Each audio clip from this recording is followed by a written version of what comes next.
Welcome to vTalkInsight, Market Drivers Daily for May 12, 2026. Oil is back in triple digits. Inflation is running hotter, and the AI trade is facing its first real policy and valuation test. Today, we connect those three forces and explore how they are starting to reshape the cross-asset picture.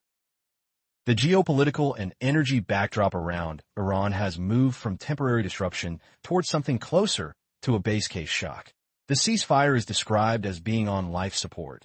Tensions over the Strait of Hormuz remain unresolved, and multiple estimates now point to roughly one-fifth of global oil supply being effectively cut off since the start of March.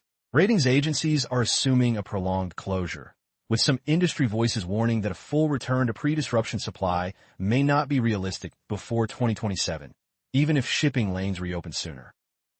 In price terms, crude is already reflecting a higher risk premium, with WTI back above $100 and Brent trading north of $107. Options markets are leaning into a higher for longer scenario, with increased demand for upside call structures, while equity and bond markets still behave as if the energy shock will fade relatively quickly. Energy stocks have rallied alongside these moves and currently show very little short interest, underscoring how consensus the long energy view has become, even as broader indices remain near recent highs. Foreign exchange markets are sorting the winners and losers from this shock.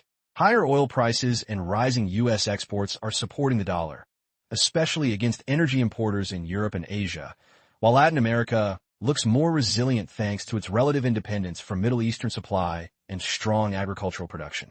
The yen has benefited from temporary intervention, but remains under pressure from elevated fuel costs, and sterling is weakening as UK political turmoil and talk of higher bank taxation add to concerns about the domestic outlook. Beneath the benchmark prices, the real economy strain is building. Closure of Hormuz and rerouting of shipping have pushed container base rates up by around 10 to 15%, while extra war and fuel surcharges are spreading cost inflation even to routes not directly exposed to the conflict, and air freight costs have nearly doubled as fuel surges. Gas producers report earnings hits in the hundreds of millions this quarter. Banks in Europe are raising impairments linked to the Iran war, and some consumer companies cite Middle East conflict as a drag on guidance. Countering that, increased U.S. exports, emergency reserve releases, and demand adjustments have so far prevented a full-blown supply collapse, and large-scale U.S. military escalation against Iran is seen as unlikely in the very near term. Strategically, this shock is accelerating a broader rewiring of energy and security supply chains. There is a $1.5 trillion global financing push aimed at defense, minerals, healthcare, and infrastructure, with Europe a key beneficiary, and major banks are deploying balance sheet toward projects like LNG, pharmaceuticals, and semiconductors to reduce dependency on geopolitically sensitive links.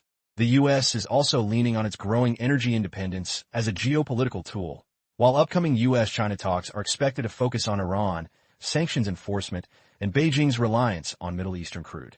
From a market perspective, the key watch points are any concrete change in Hormuz shipping, monthly supply reports from OPEC and the IEA, and early signs of stress among energy-intensive sectors and oil-importing regions.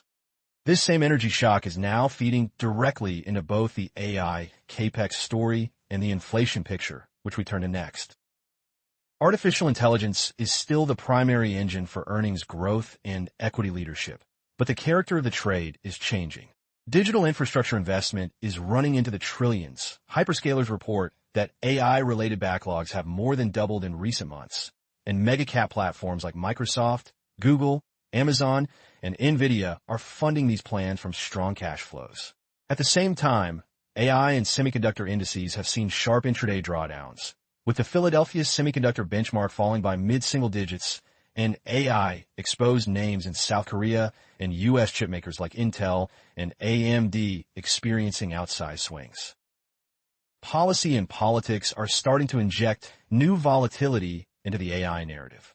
In South Korea, a policy advisor's suggestion of using taxes on AI profits to fund a citizen dividend triggered an intraday drop of more than 5% in the Kospi, briefly erasing hundreds of billions of dollars in value before officials clarified that no new windfall tax was being proposed. Elsewhere, public anxiety over AI's impact on jobs and profits is rising, and OpenAI faces lawsuits, leadership disputes, and congressional scrutiny over potential conflicts of interest just as it explores IPO and enterprise growth, illustrating how reputational and regulatory risks can intersect with capital markets. At the same time, the market infrastructure around AI is deepening, with CME preparing futures on compute power to hedge volatile GPU prices, and corporations like Amazon tapping currencies, such as Swiss francs, to fund large-scale AI infrastructure builds. Within sectors, AI is creating clear winners and losers. In insurance and financial services, firms that can leverage proprietary data are using AI to streamline underwriting and operations, and many see it as essential to maintaining competitiveness in primary insurance and reinsurance. Cybersecurity is another relative beneficiary, as banks now regard AI-enhanced cyber threats as a top risk and are devoting more resources to collaboration and rapid patching, particularly around open-source code and critical vendors. By contrast, traditional software vendors, especially in consumer-facing and marketing niches, face intense margin pressure from AI-based disruption, reflected in underperformance and rising concern that new entrants with much lower cost structures could erode their pricing power. Despite the broader narrative, leadership in this theme remains narrow and concentrated.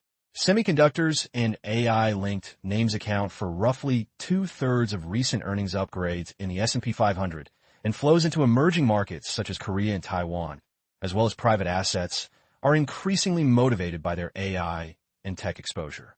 AI-driven capital expenditure is propping up U.S. growth and driving record credit issuance, but there are growing worries that not all data center and infrastructure projects will prove viable, raising the risk of capital misallocation even as the overall sector expands. Short interest in some chip makers is at historic highs, suggesting a wide gap between bullish narratives and positioning, while new instruments like compute futures may help larger players manage price risk in GPUs. Key things to watch now are the pricing and liquidity of compute futures, messaging from policymakers on AI taxation and regulation, the pace and quality of AI-related IPOs, and any signs that credit markets are becoming less willing to fund the capex cycle. How these dynamics evolve will be critical for judging how far AI can offset or amplify the renewed inflation shock we turn to next. The inflation story has pivoted back toward persistence, with the latest U.S. data coming in hotter than expected. Headline CPI is running at about 3.8% year-over-year, up from 3.3%, while core inflation has climbed to 2.8% with a monthly gain of 0.4%, and forecast for the quarter point to average headline readings above 4.2%. Energy is a major driver, with WTI crude returning to triple digits, Brent above $107, and gasoline prices averaging above $4.50. But the pressure is now broad-based, including categories like rent, apparel, airline fares, and groceries, where prices rose at their fastest pace in several years. Bond markets have responded by pushing yields toward their highs for the year. Two-year treasuries are testing the 4% area, 10-year yields are approaching 4.4%, and 30-year yields have moved above 5%, while in Europe, gilts and Italian bonds have sold off, with UK 30-year yields at levels last seen in the late 1990s amid domestic political instability. Market pricing now embeds some probability of another Federal Reserve hike rather than cuts, reflecting the view that persistent inflation and the Iran-related energy shock leave central banks constrained. Equity markets have pulled back from record levels, with futures down following the CPI release and semiconductor indices dropping by mid to high single digits. Yet overall index levels and very tight credit spreads still suggest a degree of complacency about the inflation and policy path. Beneath the headline numbers, several reinforcing shocks are at work.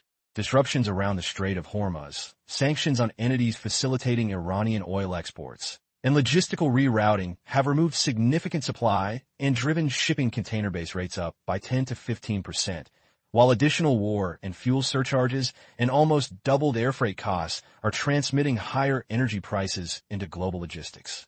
These cost increases are beginning to show up in core inflation through higher transportation and food prices, challenging the idea that energy shocks stay confined to headline indices, and salient price rises in gasoline and air travel are likely to weigh on consumer sentiment and discretionary spending. Governments are considering or deploying measures like fuel tax holidays and consumer subsidies ahead of elections, which may cushion households but also raise fiscal deficits and risk entrenching inflation expectations. For central banks, the combination of sticky core inflation, elevated energy costs, and still solid growth data is narrowing their room for maneuver. Persistent readings near or above 3% on core measures could shift the narrative from patience on cuts to renewed tightening. And markets are already pushing out the expected timing of any easing, while European and UK policymakers face similar dilemmas, with bond yields rising and political risks in the background.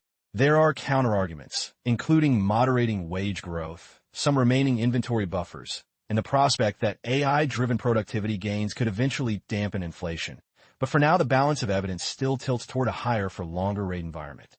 Looking ahead, the key signals to track are the next rounds of CPI and PCE data, wage and employment trends, guidance from central bank meetings, and how credit spreads, equity valuations, and rate expectations adjust if the energy and geopolitical shocks remain unresolved into the summer.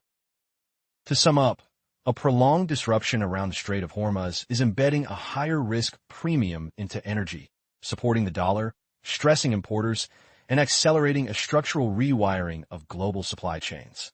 AI remains the dominant growth and earnings engine, but the trade is becoming more two-sided as political intervention, governance disputes, and questions about capital allocation collide with record capex, new funding channels, and the launch of compute futures.